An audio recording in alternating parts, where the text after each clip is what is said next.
Александра, и, конечно же, внутренние процессы в Соединенных Штатах Америки, два вопиющих убийства. Хотел, конечно, в первую очередь начать с Ирины Заруцкой, украинка, 23 года. Насколько это убийство заполитизировал Белый дом? Потому что убийство ужасное было, напомню нашим зрителям, кто не знает, это чернокожий американец просто зарезал в метро 22 августа. И только через 10 дней активно начал Дональд Трамп и его окружение раскручивать это убийство, говорить, что нужна смертная казнь, что это недопустимо. Вот насколько это политизировано, потому что, насколько я понимаю, там, где убили Ирину, это штат демократов, и это все пошло в сторону демократов.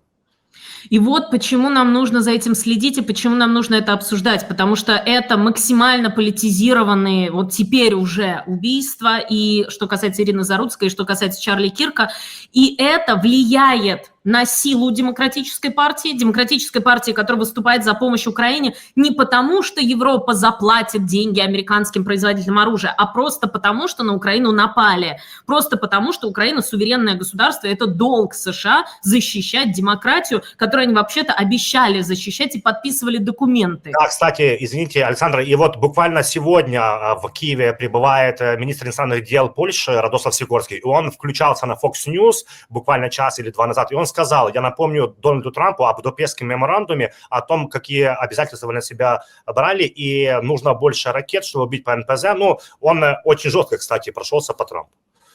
Ну вот это действительно может повлиять. Тут интересно, вот я тогда, прошу прощения, маленькое отступление сделаю еще. Дело в том, что вот многие республиканцы, многие, например, Линдси Грэм, который делает, у него такая тактика, в любой непонятной ситуации соглашайся с Трампом. Ну вот сообщение Трампа очень непонятное с подписью «Here we go», то есть то ли поехали, то ли приехали, то ли ё-моё, непонятно, как это переводить совершенно. Линдси Грэм тут же сказал так: я совершенно согласен с президентом Трампом. Действительно, нужно давить на Россию. Действительно, как правильно сказал президент Трамп, он во всем прав. Действительно, нужны санкции, нужно и давить. Вот он пользуется, он пытается Дональду Трампу внушить, что вот так Дональд Трамп думает, он это имеет в виду, он это хочет, действительно, да, вот так вот.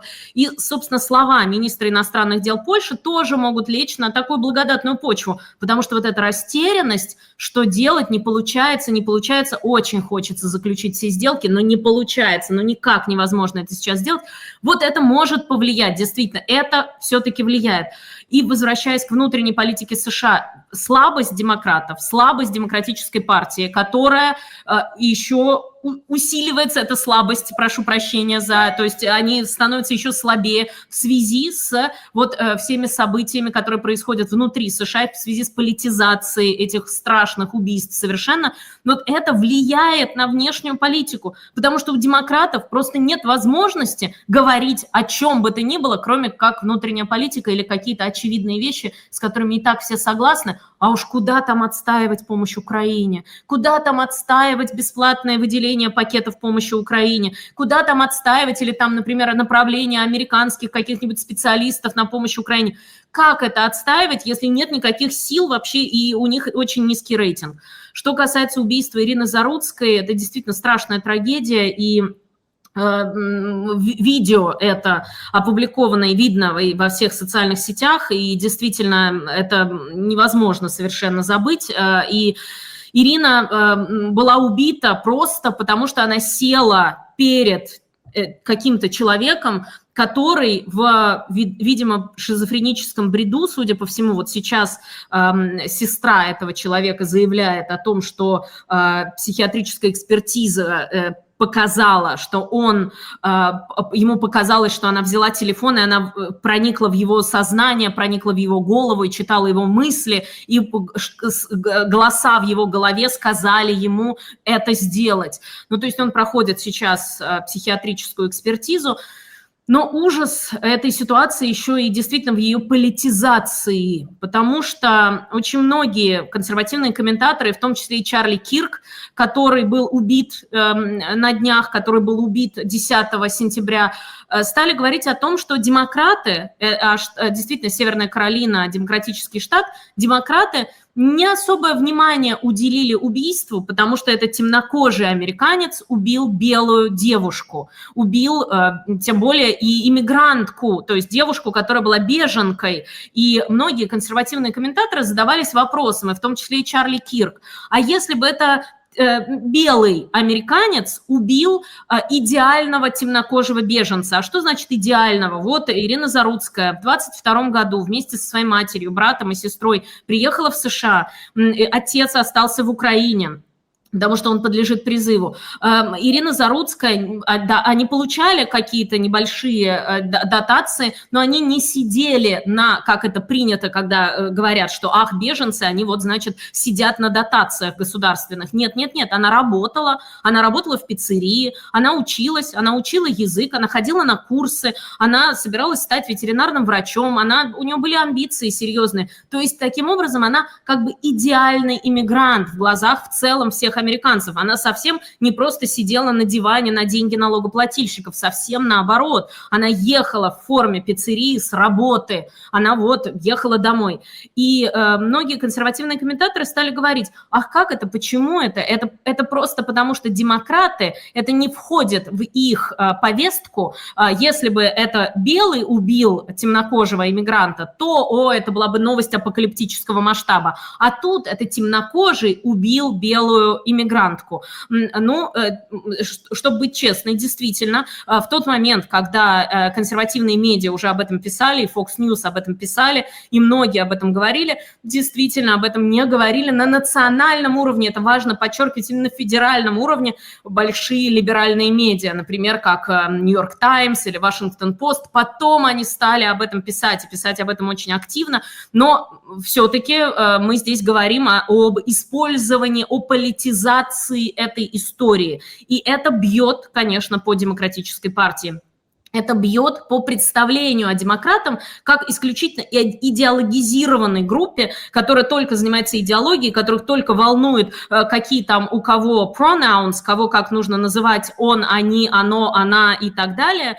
И вот только это их волнует, и их волнует только исключительно политкорректность всякая и так далее. А вот здесь, когда происходят какие-то катастрофические убийства, которые не входят в их повестку, мол, они этим не интересуются, они это замалчивают.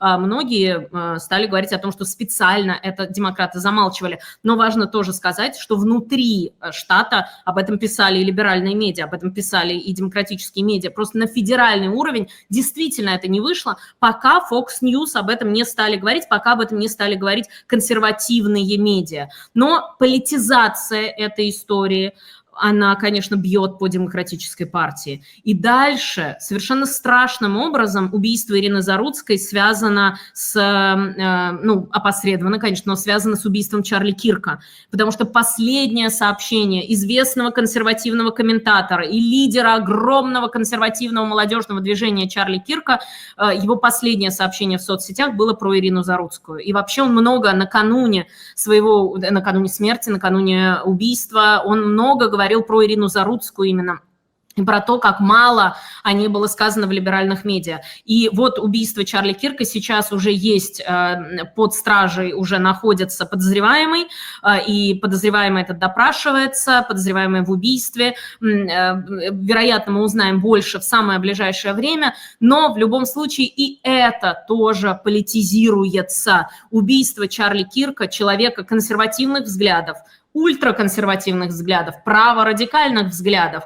Вот его убийство тоже политизируется, и даже Илон Маск написал о том, что значит левые партия убийц.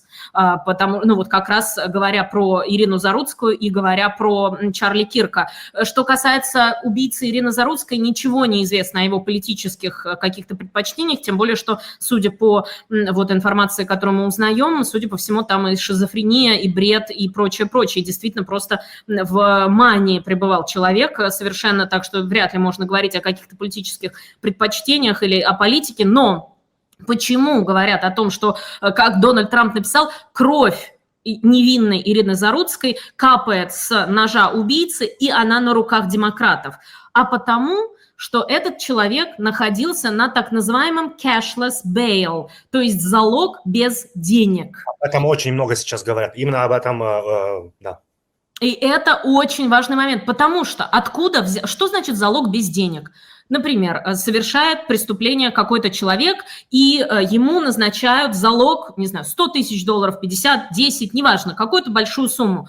И демократы долгое время говорили, что система эта, она настроена против людей малоимущих и часто против людей темнокожих, например, потому что белый человек, совершивший преступление, может заплатить залог там $10 тысяч, например, а темнокожий, совершивший то же самое преступление абсолютно, он просто не может заплатить этот залог, и поэтому он находится за решеткой. А преступление одно и то же, мол, система несправедлива. И поэтому во многих демократических штатах именно была распространена вот эта система cashless bail, то есть судья назначает либо какую-то символическую сумму там в $1, либо назначает вот залог $10 тысяч, но адвокат обвиняемого говорит, вот мы подаем на безфинансовый залог или безденежный залог, и, соответственно, в демократических штатах это было очень распространено.